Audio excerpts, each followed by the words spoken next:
अस्सलामु अलैकुम दोस्तों, वेलकम टू आवर चैनल। वो पानी जो हज़रत अब्बास अलैहिस्सलाम के रोज़े के गिर्द तवाफ करता है, ये कब से है और क्यों है, इस बारे में कोई नहीं जानता। इराक में मौजूद ज़मीन के अंदर का पानी तकरीबन तमाम जगहों पर ही नमकीन, खारा और पीने के काबिल नहीं है, लेकिन हज़रत अब्बास अलैहिस्सलाम की कब्र अक़दस के सरदाब में मौजूद पानी इंतहाई शफ़ाफ और खुश जायका है और इतनी मुद्दत गुजर जाने के बावजूद इसकी रंगत और जायके में कोई फर्क नहीं आया और वहां से बहुत ज्यादा पानी लेने के बावजूद भी खत्म या कम नहीं हुआ। अगर हम इस पानी के राज को जानना चाहें तो ज़ाहिरी तौर पर इस पानी की इस तरह मौजूदगी का राज अब तक किसी को मालूम नहीं हो सका। बस खुदा और इसके खास बंदे ही इस पानी के असल राज को जानते हैं। जैसा कि पहले बताया गया कि इराक में मौजूद जमीन के अंदर का पानी तकरीबन तमाम जगहों पर ही नमकीन, खारा और पीने के काबिल नहीं है, लेकिन हज़रत अब्बास अलैहिस्सलाम की कब्र अक़दस के सरदाब में मौजूद पानी इंतहाई खुश जायका और बहुत शफाफ है और इतनी मुद्दत गुजर जाने के बावजूद इसकी रंगत और जायके में कोई फ़र्क नहीं आया और वहाँ से बहुत ज़्यादा पानी निकालने के बावजूद कम या ख़त्म नहीं हुआ।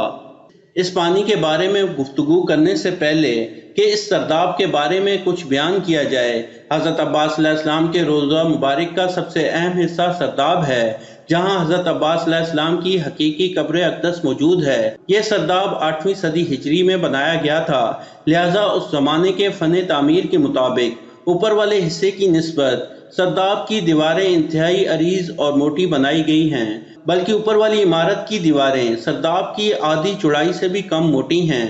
लिहाजा इस वजह से कब्र मुबारक वाला पूरा सरदाब ऊपर वाली इमारत के बरअक्स बहुत ही तंग है और इसमें मौजूद गैलरियां, रास्ते दीवारों की बहुत ज्यादा चौड़ाई की वजह से तंग गलियों के मुशाबे हैं।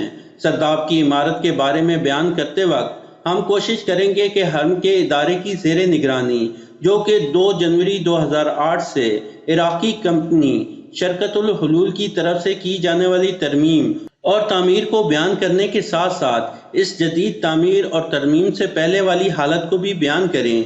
सेन के शुमाली हिस्से में एक खूबसूरत दरवाज़ा मौजूद है। ये दरवाज़ा एक कमरे में खुलता है, जिस कमरे की चौड़ाई 3.18 मीटर है और ये कमरा तकरीबन 2 मीटर तक गैलरी की दीवारों के अंदर है। इस कमरे की दीवारों पर फर्श से लेकर 2 मीटर ऊपर तक संगे मरमर लगा हुआ है, जिसको हटाकर इसकी जगह नया और आला दर्जे का संगे मरमर लगा दिया गया है। और संगे मरमर से ऊपर वाला हिस्सा पहले फकत एक सफेद दीवार थी, लेकिन अब एक नया संगे मरमर लगाने के बाद सारी दीवारों को आईनों और क्रिस्टल के टुकड़ों के साथ मुज़य्यन कर दिया गया और ये काम 2008 के निफ्स में हुआ।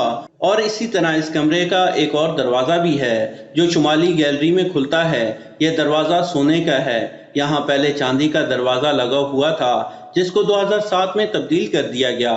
इस कमरे के तकरीबन दरमियान में ज़मीन में एक लोहे का दरवाज़ा है।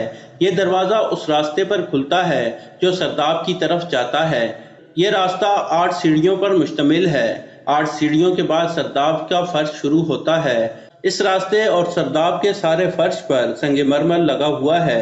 सीढ़ियों से उतरने के बाद 4 मीटर लंबा और 1.38 मीटर चौड़ा रास्ता शुरू होता है। इस 4 मीटर लंबे रास्ते के खत्म होने के बाद शरीफ वाली इमारत में मौजूद गैलरी का सरदाब वाला हिस्सा शुरू होता है, जो चारों तरफ घूमने के बाद सरदाब के इब्तिदाई वाले रास्ते पर खत्म होता है। ऊपर वाली गैलरियों के नीचे भी गैलरियां मौजूद हैं। हम इन्हें सरदाब वाली गैलरियां भी कह सकते हैं। गैलरी में बाज़ जगह पर कब्रें भी मौजूद हैं और गैलरी वाली जो दीवार हज़रत अब्बास अलैहिस्सलाम की कब्र अक़दस के करीब है, इसमें मेहराब नुमा ताक बने हुए हैं। बाद में इनके सामने दीवार बनाकर बंद कर दिया गया, लेकिन मज़कूरा मंसूबे के तहत इस दीवार को ख़त्म करके नई दीवार बनाई गई और इस दीवार में सुराख रखे गए। संगे मरमर लगाने के बाद सरदाब की गैलरी 10 मीटर मजीद तंग हो गई और ये संगे मरमर भी मज़कूरा मंसूबे के तहत ही लगाया गया।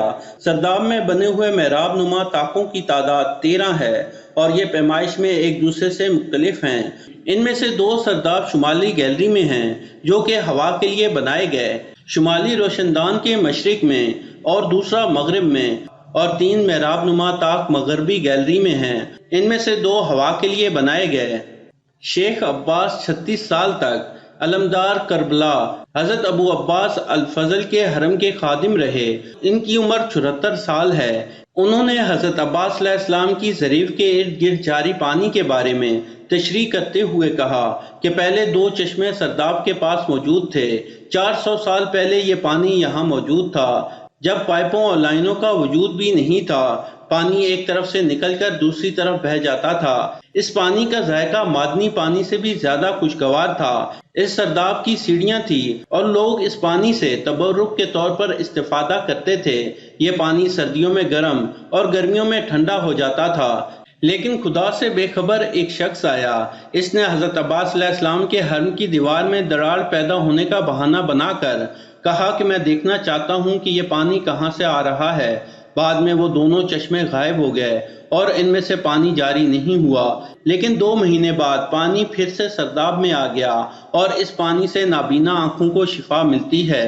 50 سال سے یہ پانی ایک ہی سطح پر باقی ہے اور اس میں کمی یا زیادتی نہیں ہوتی۔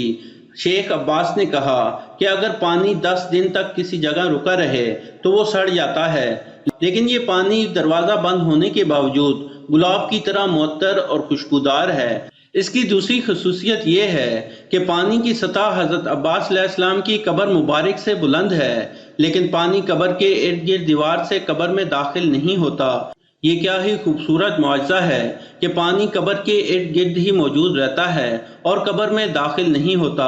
اس سے ثابت ہوتا ہے کہ اہل بیت کی پیروی لازم ہے، اور دعا ہے کہ اللہ تعالیٰ اپنے حال پر رحم کرنے والا بنائے اور حضور اکرم صلی اللہ علیہ وسلم اور ان کی آل اولاد پر رحمت فرمائے، آمین۔ تو دوستو، یہ تھی ہماری آج کی ویڈیو۔ پسند آنے کی صورت میں لائک کریں اور اپنے دوستوں کے ساتھ ضرور شیئر کریں۔ مزید ایسی ویڈیوز دیکھنے کے لیے ہمارے چینل کو سبسکرائب کرتے ہوئے ساتھ موجود گھنٹی کا بٹن بھی دبا دیں۔ شکریہ۔